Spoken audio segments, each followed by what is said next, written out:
Hello, আসসালামু আলাইকুম। সবাই কেমন আছেন? আশা করছি সবাই খুব ভালো আছেন। আজকে আমরা ম্যাথসের নতুন একটা প্লেলিস্ট স্টার্ট করতে যাচ্ছি, যেটা হচ্ছে ম্যাথস শর্টকাট। এর আগে প্রায় 80টার উপরে অথবা প্রায় 80 থেকে 90টার মতো ভিডিও আমি বানিয়েছি, বেসিক এবং ইলাবোরেটলি সেখানে ম্যাথস সলভ করেছি। সো ওই ম্যাথসগুলো দেখার পর আমরা তারপর শর্টকাট ম্যাথসে চলে আসব, কারণ বেসিক না থাকলে শর্টকাট ম্যাথস বোঝাটা খুব ডিফিকাল্ট।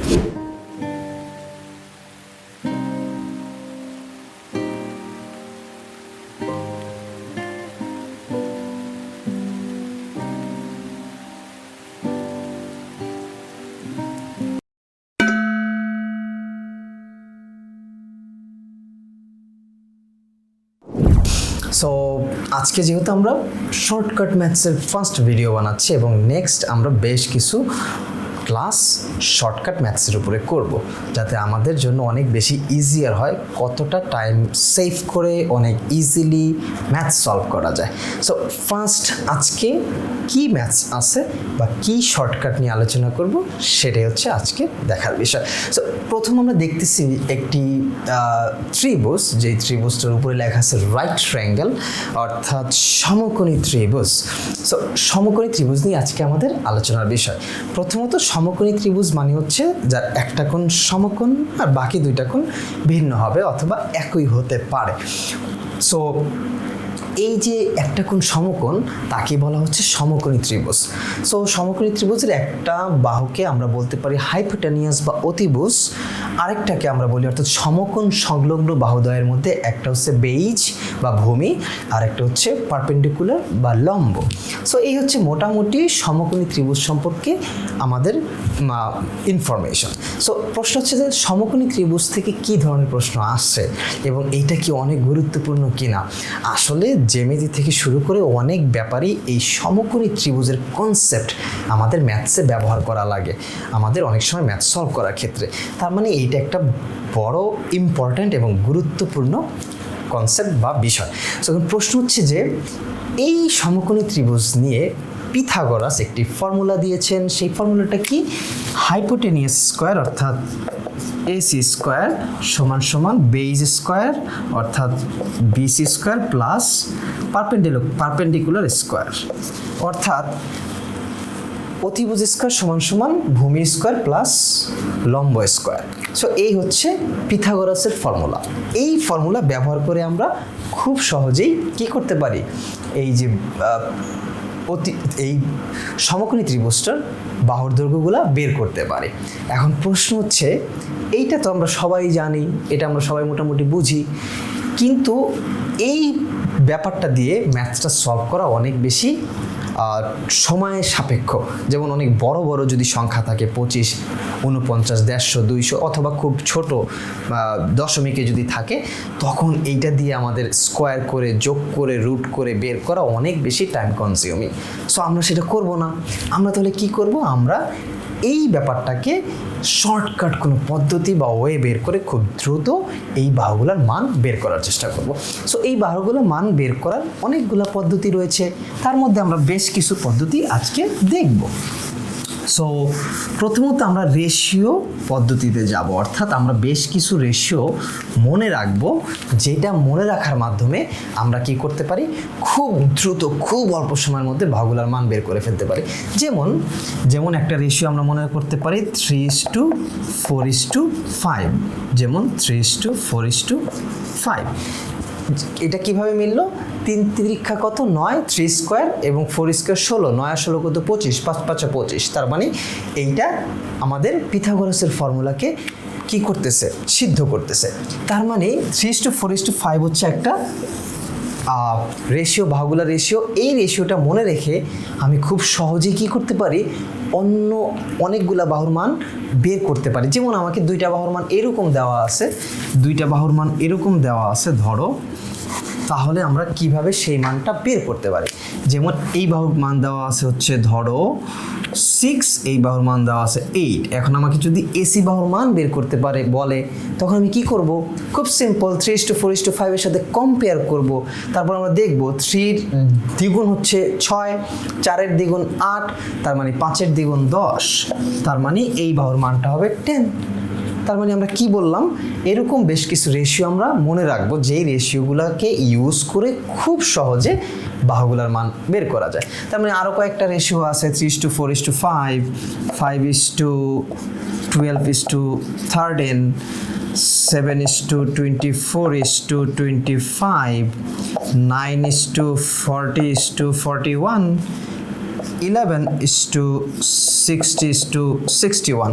সো এই রেশিওগুলো আমরা খুব সহজে যদি মনে রাখতে পারি তাহলে পরীক্ষার হলে দেখা মাত্রই আমরা অ্যান্সার বের করে ফেলতে পারবো, অথবা যদি ভিন্ন কোনো সংখ্যা থাকে তাহলে এই রেশিওগুলোর সাথে কম্পেয়ার করে আমরা সেই মানটা খুব সহজে বের করে ফেলতে পারি।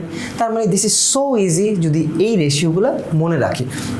এখন প্রশ্ন হচ্ছে, এই রেশিও দিয়ে আমরা বাহুগুলোর মান বের করতে পারি খুব সহজে। আরও একটা পদ্ধতি আছে বাহুগুলোর মান বের করার, সেটা কি? সেটা হচ্ছে অ্যাঙ্গেল, অর্থাৎ কোণ ব্যবহার করে। সেটা আমরা দেখব কিভাবে কোণ ব্যবহার করে সেই ম্যাথসগুলো সলভ করা যায়। ওকে, আমরা দেখি। সো ন্যাচারালি আমরা জানি যে সমকোণ সংলগ্ন যে বাহুটা সেটা হচ্ছে 90 ডিগ্রি, অর্থাৎ এই বি কোণ সবসময় 90 ডিগ্রি হবে, তাহলে সেটা সমকোণী ত্রিভুজ হয়। তাহলে বাকি দুইটা কোণ কি হইতে পারে? হয় এইটা ইকুয়াল হইতে পারে অথবা ভিন্ন হইতে পারে। যদি ইকুয়াল হয় 45 অ্যান্ড 45, কারণ তিন কোণের সমষ্টি 180 ডিগ্রি, তার মানে 45 অ্যান্ড 90 180 ডিগ্রি। এখন প্রশ্ন হচ্ছে যে এই ব্যাপারটাকে, এই কোণটাকে ব্যবহার করে আমরা কি করব? এই বাহুগুলোর মান বের করব। সেটা কি? যেমন হচ্ছে 45:45:90, এবং এই রেশিওগুলোকে আমরা, যেহেতু এইটা একটা আইসোসেলেস রাইট ট্রায়াঙ্গেল অর্থাৎ সমদ্বিবাহু সমকোণী ত্রিভুজ, বা যেহেতু দুইটা বাহু সমান, তার মানে আমরা বলতে পারি S:S:S√2। সো এই রেশিওটা মনে রেখে আমরা খুব সহজেই কি করতে পারি? বাহুর মান বের করতে পারি। যেমন ধরেন এই বাহুটার মান দেওয়া আছে 6, আমাকে বলল বাকি দুইটার বাহুর মান বের করতে। একটা বাহুর মান দেওয়া আছে 6, দুইটা বাহুর মান বের করতে বললো। সো আমি কীভাবে সেই মানটা বের করতে পারি? আমি একটা রেশিও জানি, 45-এর অপোজিটটা হচ্ছে S, এই সি কোণের অপোজিট হচ্ছে S, এবং বি কোণের অপোজিট হচ্ছে S√2, তাই না? তাই কিন্তু 45:45:90, S:S:S√2, তার মানে এই 6 হচ্ছে S√2 ইকুয়াল 6, S√2 ইকুয়াল 6। তার মানে S এর ভ্যালুটা আমি এখান থেকে খুব সহজেই বের করে ফেলতে পারি। 3 × √2 × √2 কাটা 3√2, তার মানে S এর ভ্যালু কত? 3√2। তার মানে আমি বাকি দুইটার মান পেয়ে গেলাম। এই S এর ভ্যালু যেহেতু 3√2, তার মানে 3√2 অ্যান্ড 3√2। Is it clear? তার মানে আমরা এই রেশিও ব্যবহার করে, কি রেশিও? কোণগুলার বাহুকে, কোণকে ব্যবহার করে, অ্যাঙ্গেলকে ব্যবহার করে আমরা বাকি দুইটা বাহুর মান বের করে ফেলতেছি। কি রেশিওটা? 45:45:90। এর রেশিওটা হচ্ছে S:S:S√2। এটি আমাকে মনে রাখতে হবে, তাহলে খুব সহজেই বাহুগুলোর মান বের করে ফেলতে পারবো। নেক্সট আরেকটা রেশিও আমাকে মনে রাখতে হবে, সেটা কি? সেটা যদি 45 অ্যান্ড 45 না হয়, যদি ভিন্ন রাশি মানে ভিন্ন কোণ হয়, তখন আমরা কি করব? তখন আমাদের ভিন্ন একটা রেশিও বের করতে হবে। সো 90 আমরা ধরলাম এটা হচ্ছে 60, এটাকে ধরলাম 30, তার মানে একটা কোণের মান 90 ডিগ্রি হলে বাকিগুলোর মধ্যে একটা 60 ডিগ্রি আর একটা 30 ডিগ্রি।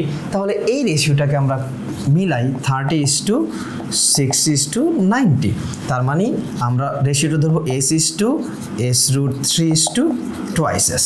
তার মানে এই 60-র অপোজিট বাহুর ভ্যালু হচ্ছে কত? S√3, 30-টা হচ্ছে কত? S, 90-টা হচ্ছে 2S। এইবার আমি যদি 60-র এই BCর মান যদি আমি 9 দেই, তাহলে আমি কি AB এবং ACর মান বের করতে পারবো না? খুব সহজেই বের করতে পারবো, কারণ 9 ইকুয়াল টু কি? S√3, S√3 = 9। S এর ভ্যালু কত? 9 √3, 3 × √3 × √3/√3, √3 কাটা √3 × 3, তার মানে S এর ভ্যালু হচ্ছে 3√3। তার মানে আমি 30 ডিগ্রি ভ্যালু পেয়ে গেলাম, মানে অপোজিট বাহুর ভ্যালু পেয়ে গেলাম কত, 3√3। তাহলে 90 ডিগ্রি অপোজিট ভ্যালু কত হবে, 2s, অর্থাৎ 2 ইন্টু 3√3 সমান সমান 6√3। তার মানে আমি খুব সহজেই বাকি বাহুগুলোর মান পেয়ে যাব একটা বাহুর মান দ্বারা। কিভাবে, এই ফর্মুলা বা এই রেশিওটা ব্যবহার করে। যদি 30:60:90 থাকে তাহলে s:s√3:2s, যদি 45:45:90 থাকে তাহলে s:s:s√2। এই রেশিও ব্যবহার করে আমরা খুব সহজেই রাইট ট্রায়াঙ্গেলের বাহুগুলোর মান বের করতে পারবো। আরেকটা পদ্ধতি কী ছিল, বেশ কিছু রেশিও মনে রাখবো, সেই রেশিওর সাথে যেই মান দেওয়া থাকবে সেই মানগুলোকে কম্পেয়ার করে আমরা রাইট ট্রায়াঙ্গেলের মান খুব সহজেই বের করতে পারবো। So this is the shortcut of this right triangle. So এই শর্টকাটটা খুবই কার্যকরী, খুবই ইফেক্টিভ, বিশেষ করে কম্পিটিটিভ এক্সামগুলোতে। আজকের মতো এখানে শেষ, সবাইকে ধন্যবাদ।